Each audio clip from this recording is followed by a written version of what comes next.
Well, hello everyone and welcome. Today I am joined with Cristi Ford, and we have a lot of exciting stuff to share with you that's going on that Cristi's involved in here with Sloan-C. So we're going to get started today with Cristi telling us a little bit about herself and her background. Welcome, Cristi. Hi, how are you all? Nice to see you again. I wanted to first introduce myself. My name is Dr. Cristi Ford. I'm the director of the Research Academy for Integrated Learning at the University of the District of Columbia. I also do a lot with Sloan. I'm part of the steering committee for the Emerging Technologies Conference that we're at today, and so I'm excited to spend some time with you. Thanks, Cristi.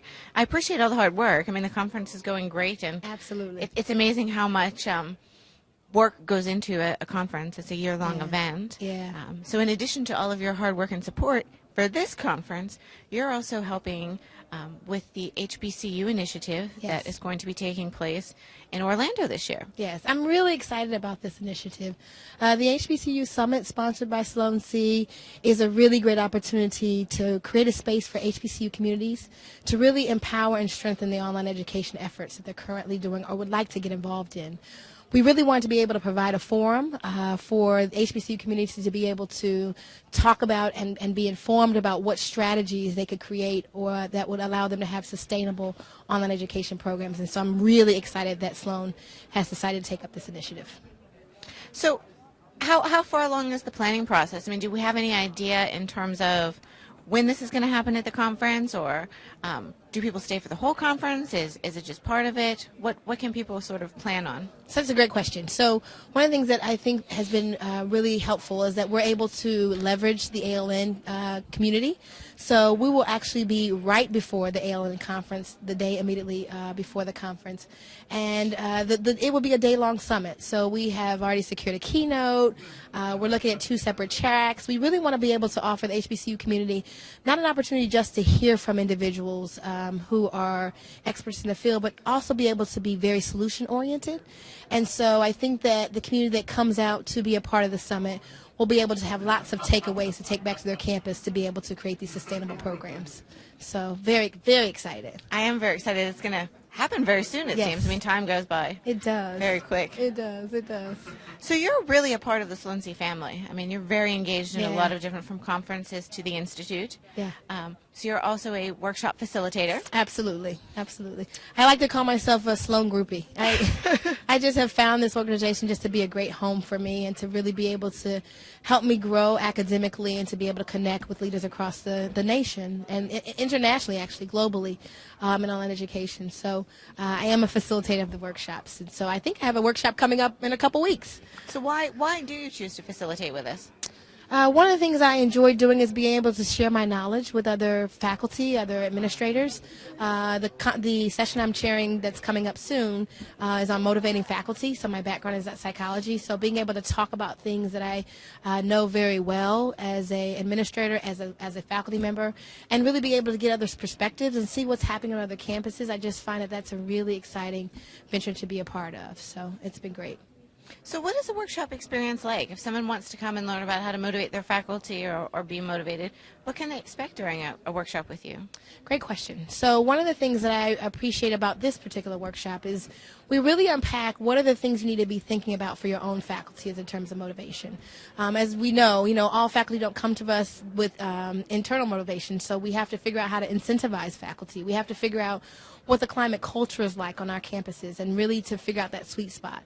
And so if you were to join our workshop coming up, we're going to spend a lot of time looking at different strategies that you can explore on your own campus to be successful to build capacity in online education. Because as we know, faculty come from varying backgrounds and have varying myths and ideas about online education, and we really want to make sure that we're allowing the community to really be engaged in a more thoughtful way.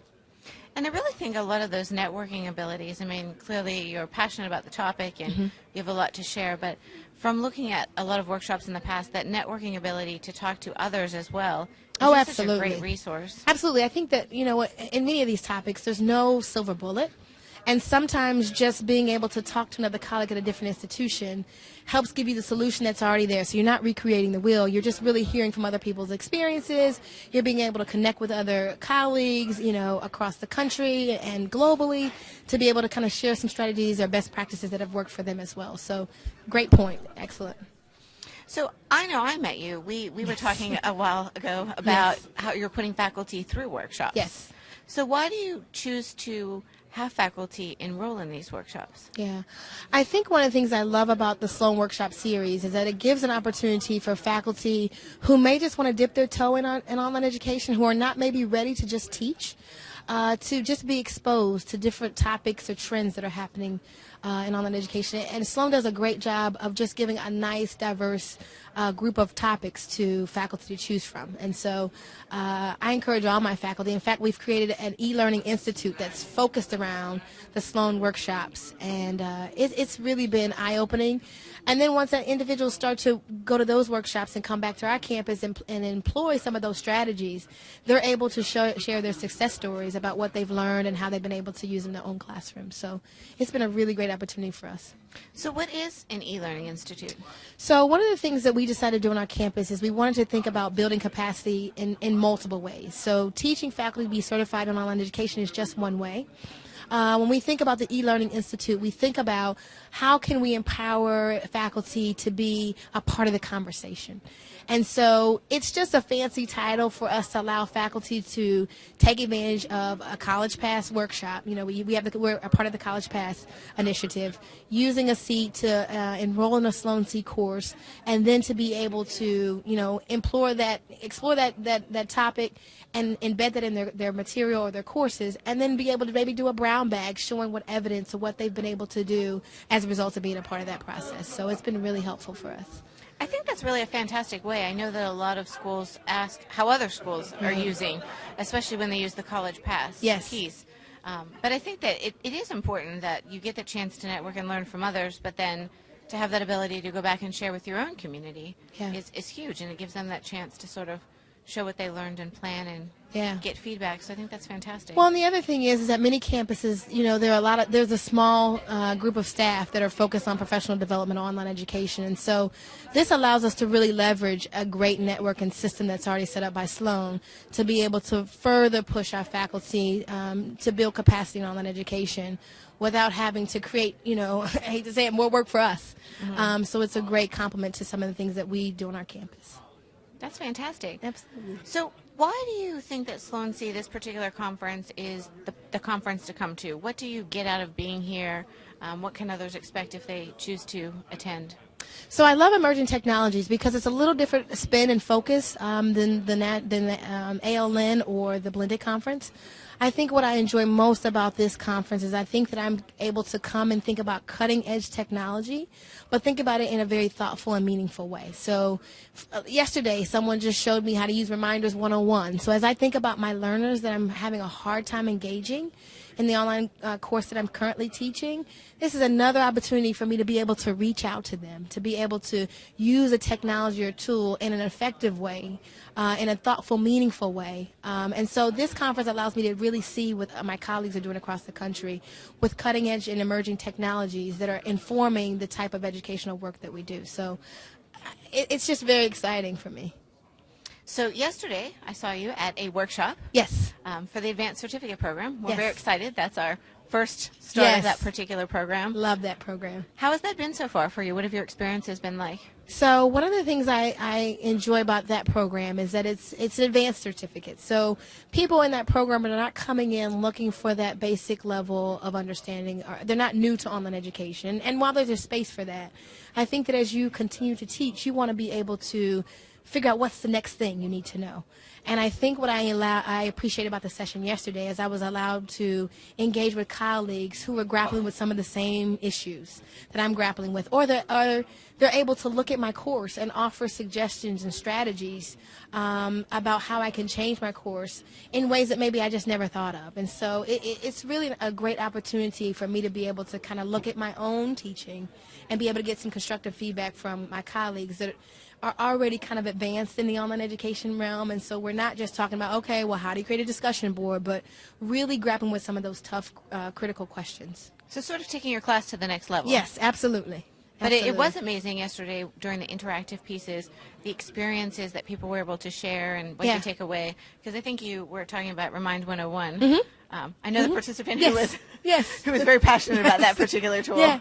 Yeah. But so I think that's a great way, too, to learn something without having to go research 50 tools. It's Absolutely. a quick and easy way to get some feedback. Should I give this a whirl or sort of put it in the shelf for later? No, I think that you hit the nail on the head. I think that at least in that group yesterday, I was able to converse with colleagues who were really interested in pushing the agenda in online education and really, being better faculty, engaging their students more, really thinking about what the next step could be to make their course or their, the engagement of their course even better. So I really enjoyed it. I got to grapple with some tough issues and laugh a little bit and share my expertise and background and really look at other faculty's courses as well. So it was great.